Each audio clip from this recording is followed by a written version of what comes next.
welcome to episode 18 of The Smallest Thing. I'm Lisa Manterfield. This week, I'm at the Mendocino Coast Writers Conference. Well, actually, I'm at home in my office, attending via Zoom, but I'm still excited to be able to gather virtually and focus on nothing but writing for 3 whole days. I'll report on how it went next week. But first, Tempus Fray when Em attends a memorial for the victims in Cucklett Delf, in this week's episode of The Smallest Thing. Welcome to the serialized audiobook, The Smallest Thing, written by Lisa Manterfield, read for you by Charlie Sanderson. Chapter 18. Thursday, August the 11th. Dad and I put on our protective gear to attend a memorial for the victims, our friends and neighbours. Dad finally got approval from the authorities and has been organising it for days. He has permission to hold it in an open outdoor venue where we can all get together and still maintain a safe distance between us. He even managed to get special dispensation for the families of the sick and dead to attend, with precautions, of course. And with the cricket pitch taken over by Bubble City, he's chosen Cucklett Delf.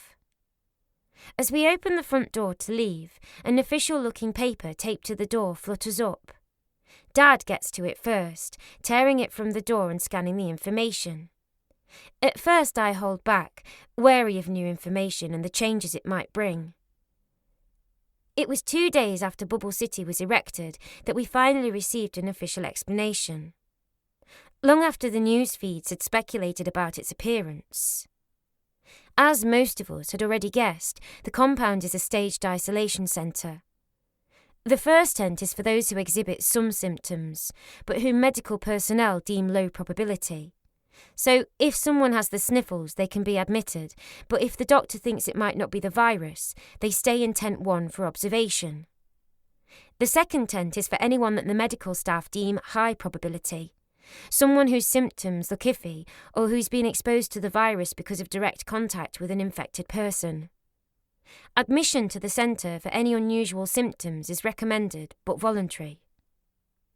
If someone is clearly infected, evacuation to the isolation unit is mandatory.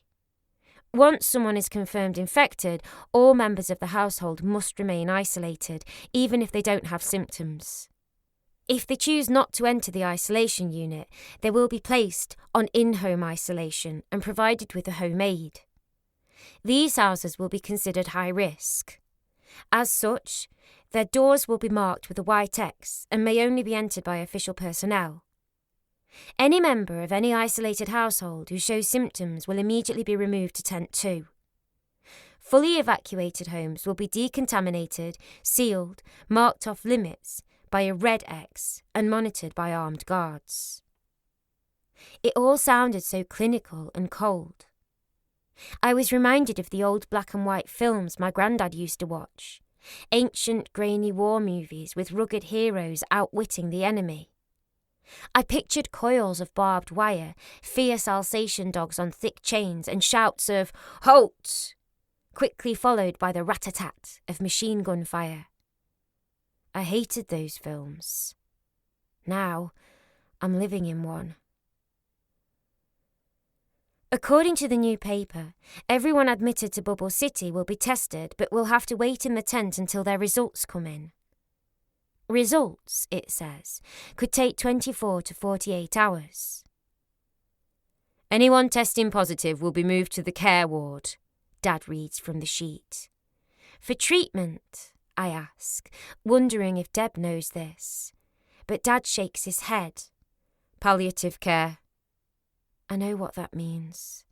They'll do whatever they can to increase the odds of survival, but there is no treatment. Half the care ward patients will be carried out in bags and, as no one has yet been infected and recovered, it's not clear what will happen to the survivors. As much as I hate that Deb's dad is keeping his family locked away, I can't blame him for not wanting to send Helena to a place from which she's unlikely to return. What happens if your test comes back negative? I ask. He scans the information and reads on. They'll be moved to an observation unit for 7 days, and if no symptoms develop, they'll be free to leave the village. Why aren't they testing everyone? I ask. It's a new test, so they're doing a trial. They're starting with those at highest risk first. He looks up from the paper. This is good, he says. The more high-risk people they move out, the safer it will be for the rest of us. I wonder if Deb will be considered high risk. If she tests negative, does that mean she'll be able to leave soon? I'll be glad for her if she gets out of it, of course. But I can't help feeling like the wallflower on the edge of the dance floor, everyone else waltzing into the sunset, whilst I'm left behind. Does it say where they'll go? Dad flips the page and his face flickers into a twisted half-smile, as if what he's read would be good news if it wasn't such bad news. He makes one of those little humph noises that means, well, fancy that, and hands me the paper. Elmington.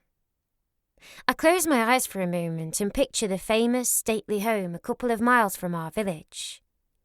I know from about 1,000,000 school trips that Elmington Hall is the ancestral home of the Duke of some county that's nowhere near here. It's one of the few grand estates still running, mainly because the Duchess decided to let throngs of school kids and tourists traipse over their ancestral carpets on tours. Dad has been trying for years to form a partnership with the tour office to try to funnel some of their visitors down the road to us. Looks like the history of Elmington and our village will now be inextricably linked. I picture the old house clearly, perched on a hill overlooking the river, the ground speckled with herds of deer and flocks of sheep. I can see the wide terrace, with its stone balustrade overlooking the manicured gardens, the long reflecting pool, high fountain and cascading waterfall that flows down through the trees. I picture Deb and me sitting in wicker chairs, tartan blankets draped over our knees like a couple of old ladies, breathing in fresh country air and knowing we are no longer in danger from this terrible disease. Now, I have something to aspire to. Goal number 1 is to avoid getting infected, of course. Then all I need to do is get myself a place in line to be tested and pack a bag for Elmington. For the first time since my failed escape attempt, hope flickers inside me. As Dad and I make our way through the village, I glance toward Deb's street, hoping her dad will decide to let her come today. We pass by the church, where our village last congregated to say goodbye to Dr. Spencer. It feels like a lifetime ago that we all gathered there, but the alien invaders have brought with them a means of distorting time, bending it around us so I no longer know where I stand in the world. I realise that Dr. Spencer's funeral wasn't an age ago. It's only been 2 weeks. Behind the church is the old vicarage, where the Reverend Mompesson lived until he admitted himself to Bubble City for possible symptoms. The vicarage used to be such a gorgeous, ivy-covered building, with decades, maybe centuries of growth climbing up the stone walls and spreading like a protective blanket over the house. Then, one year, it got blight. The leaves curled and turned black, so the once green curtain became a dark, sinister cloak. They took the ivy down, but it had put its roots into the stonework, and when they pulled it away, it took the structure of the building with it.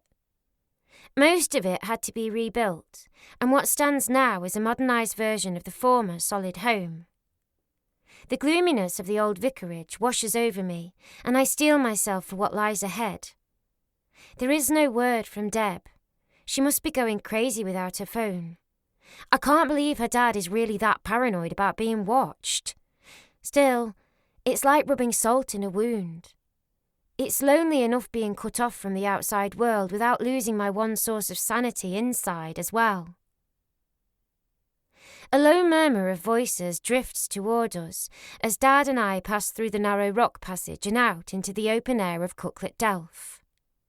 My eyes dart immediately to the stream in the bottom, and a brief thought flashes across my mind about where I'd be now if it hadn't been for Ro. I push it aside. It won't do me any good to dwell on that now. Below us, small clusters of people, all wearing face masks, stand at abnormal distances, as if each were standing alone and talking to himself. Some wear plastic ponchos. Others have somehow acquired respirators. Almost everyone wears the same weary, stunned expression, as if it's become a uniform. No one touches, no one leans in to listen, and no one laughs. I think back to Dr. Spencer's funeral, when our whole village gathered to pay their respects. Everyone packed into the church, shoulder to shoulder, hugging and consoling one another.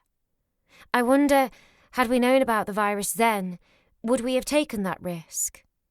And did our lack of knowledge help fuel the spread? But there's no point hashing over that again. It's in the past, and what's done is done. As we step in, Dad greets a cluster of neighbours. "Thanks for coming," he says. "Not much of a turnout," one says in a way that makes me think he's doubting his own decision to attend. I scan the poultry group. Last year, we held a midsummer festival here. There was barely a blade of grass visible as the entire village packed in to enjoy the festivities. Today, there are barely 50 people. Around the Delf, the small crowd forms into sparse rows, everyone jostling to maintain space, shuffling one way to avoid one neighbour, then back again to stay away from another. The Talbot family huddle together, their arms draped around one another in a show of solidarity. Around them is a clear circle of grass that no one else dares to enter. Everyone is assumed infected until proven clean, and an air of mistrust swirls around us. Dad steps forward, his hand extended to shake Mr. Talbot's. I grab his arm and pull him back. He gives me an apologetic look, but in his eyes I see intense sadness. It's killing him not to be able to connect with his people, but it could actually kill him if he does. Behind my mask, my breath heats my face and a thin layer of perspiration gathers across my nose. I sense the faint aroma of last night's dinner and this morning's toothpaste, as if everything I do from now on will linger with me inside this wretched mask. I pull at it, trying to get some fresh air, but as I do, Millie Talbot takes a step backward. Like everyone else, I am now an unknown entity. We step down into the Delf, and I search the crowd for Deb or her family. They're not here. Close by, I spot Katie, Alice's holiday friend. She comes every summer to stay with her grandparents, but spends most of it at our house. Clutching her grandfather's hand, she looks so small and afraid, just like Alice would if she were here. I'm struck by how rash fate can be, plucking my sister out of danger and dropping Katie in the thick of it. Had the quarantine been imposed a week later, I might have been one of the lucky ones too. "Friends," Dad calls out, taking up position at the bottom of the Delf and raising his arms until a reluctant hush falls over the gathering. "I'm standing here today where our good friend Reverend Mompesson ought to be. I'm sure you'll join me in sending our good wishes to him and his family." He raises his hand in our direction, and I turn to see Elizabeth, the vicar's wife, standing not far from me. A ripple of nods and murmurs wafts through the crowd, but from my position up the hill, I can see another ripple.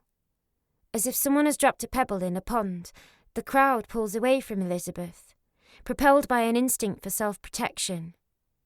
Then everyone falls back into place when good manners and guilt kick in. I give a polite nod towards her and try to stop my feet from inching away.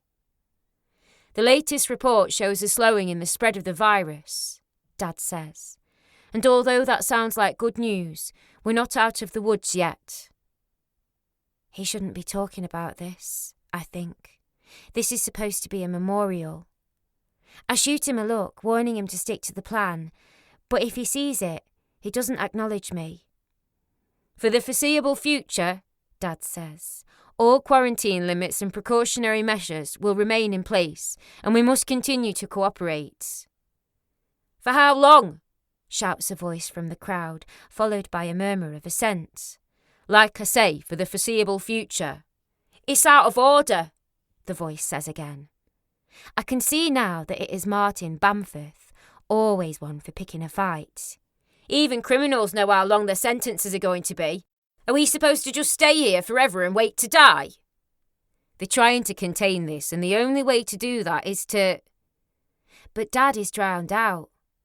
It's not right for those of us not infected, Bamforth shouts. It's a bloody death sentence. You wouldn't think that way if it were your family, one of the Talbots shouts back. But it's not, Bamforth retorts. Then everyone jumps in, each shouting an opinion from their safe patch of ground. Everyone should stay at home, someone cries. Then what are you doing out here? Comes a response. How do we know we can trust the tests? They don't seem to know anything about this, someone else yells. If you're suggesting I'm a threat, Elizabeth starts to say, her voice straining to maintain control. Yeah, what are you saying? Another voice shouts. Suddenly there are people yelling in favour of the quarantine and those demanding we form a united front to break out. There are shouts of murder and selfish clashing with chants for unity and community. A scuffle erupts around Elizabeth and Martin Bamforth's fist hurtles towards Mr. Talbot. Two people dive in to break up the fight while the rest pull away. If blood is spilled, no one wants to be nearby. In one corner, a group of people forms a circle, hand in gloved hand, their heads bowed as if trying to shut out the mayhem around them. A small band of families scrambles down the embankment, splashing through the stream to freedom, as I had done. Others slip quietly from the gathering, disassociating themselves from the rabble. I want to yell for both sides, against those who'd condemn me to death, and against the others who want to run free, and with whom I am compelled to run. Tension surges in the confines of the shallow valley. At the front of the crowd, Dad looks like he's about to go off. The pressure building inside him radiates out toward me. Inside, my rage begins to grow too, as everything my dad has worked so hard for begins to crumble in front of our eyes. Instead of watching the kind, gentle people I've known for most of my life, I am standing in a Roman arena, watching wild animals fight to the death. It's a bloodbath I don't want to witness. Then Dad tears off his mask and yells, "Stop!" above the crowd. But if anyone hears him, they pay no attention. He yells again and claps his hands, trying to make a noise that will stand out above the din, but it's impossible. Suddenly, he yanks off one of his gloves. I watch, stunned, as he holds it to his mouth and blows as hard as he can. The glove puffs up and deflates. He stretches it out like he's about to attempt a balloon animal and tries again. This time the palm of the glove bulges into a ball and the fingers swell. He blows again and again until the glove is inflated as far as it will go, twisting the end closed. I still don't know what he's doing, but I don't like it. Suddenly he lurches for something on the ground and comes up with a small stick. Before I can run to stop him, he points it at the glove like an arrow and with a sharp movement thrusts it at the glove balloon. It bounces off. He tries again. The stick hits the glove and the balloon disappears. In my split second of confusion, a resounding pop ricochets around the Delf like a gunshot, and all exchanges stop as everyone looks up. Dad stands there, the stick still extended, his open mouth uncovered, and the deflated remnant of a rubber glove in his bare hand. It's probably just my imagination, but I'm almost sure I can see the invisible virus swirling around our neighbours and swimming toward my father's open mouth. A second later, another pop reverberates through the trees and then another. They do not come from my dad. Our heads all turn as one to the trees on the opposite side of the stream. Grouse hunting season doesn't officially start until tomorrow, but we all recognise the sound of real gunshots. Only this quarry is human. Escapees, our friends. I grab Dad by the arm and all but drag him through the crowd. I'm angry at him for taking off his mask and gloves, and also for being so naive about trying to bring our fractured community together. I'm afraid to open my mouth in case the high-pressure gush of words knocks us both off our feet, and anyway, there's no time for a lecture now. We have to get out of here. Both our lives depend on it. Once home, Dad obediently starts his decontamination process. I make him go through everything twice, adding a vinegar gargle and a saltwater nose rinse to the routine. Finally, he plops down at the kitchen table, his face pink from scrubbing and his eyes red and watery from the salt and vinegar. He looks like a little boy who's just realised Christmas has come and gone and he hasn't had any presents. I'm overcome with an urge to hug him, but that's the very last thing I should do. "They shot them," he says. "We don't know that.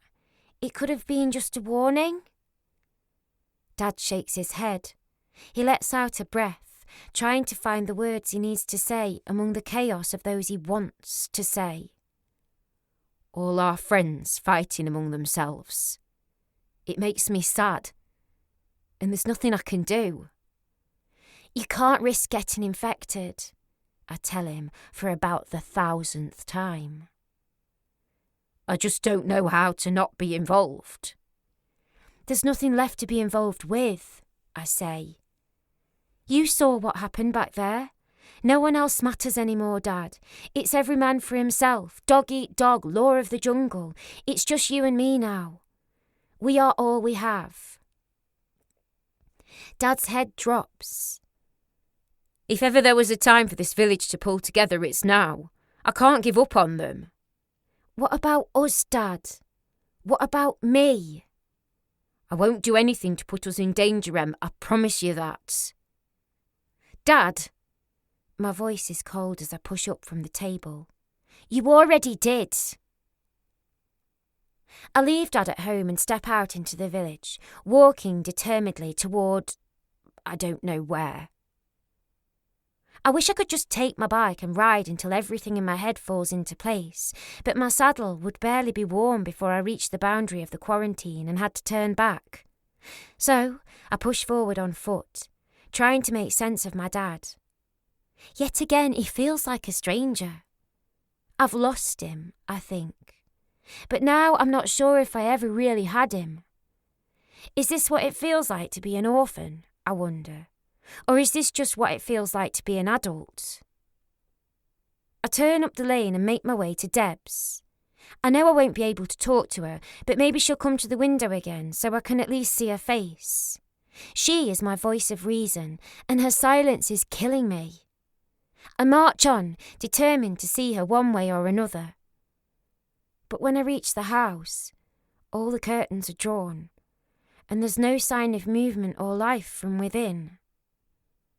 Across Deb's front door, someone has painted a big red X. My friend isn't here anymore.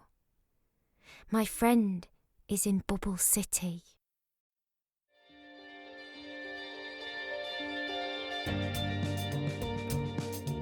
Welcome back. The memorial service that Em and her dad attend was inspired by the church services that took place in Cucklett Delf during the plague quarantine of the 1600s. In order to practice safe social distancing in the village, the Reverend Mompesson moved the church services to this open space on the outskirts of the village. For many years now, a memorial service to commemorate the Eme plague and the villagers who lost their lives has taken place on the last Sunday of August. The event begins with a procession through the village, led by the current rector, culminating in a service of commemoration in Cucklett Delf. I imagine it's a very moving service, and it will be even more so now that so many of us have experienced a pandemic, lockdown, and the loss of loved ones. Sadly, at the time of recording, this year's service has been cancelled due to the coronavirus outbreak. Let's hope it will be back in 2021. Until next week, keep up your social distancing and don't forget to wear your face masks. Thanks for listening to this episode of The Smallest Thing. To make sure you don't miss next week's episode, you can subscribe now on Apple Podcasts, Google Podcasts, Spotify, and more. If you'd like to support the show, please leave a review and share this series with others you think might enjoy it. If you're on Instagram, tag me there at @LisaManterfield_, or follow me on Facebook at author Lisa Manterfield and Twitter at Lisa Manterfield. My newsletter subscribers are always the first to know about my news, events, upcoming releases, giveaways, and more. Sign up for monthly delivery at lisamanterfield.com/subscribe and get your complimentary copy of Love, Loss and Letting Go, 3 of my short stories. Thanks to Justin Joseph for producing and editing this show, and to Ketsa.uk for the music. That's all for this episode. Thanks for listening.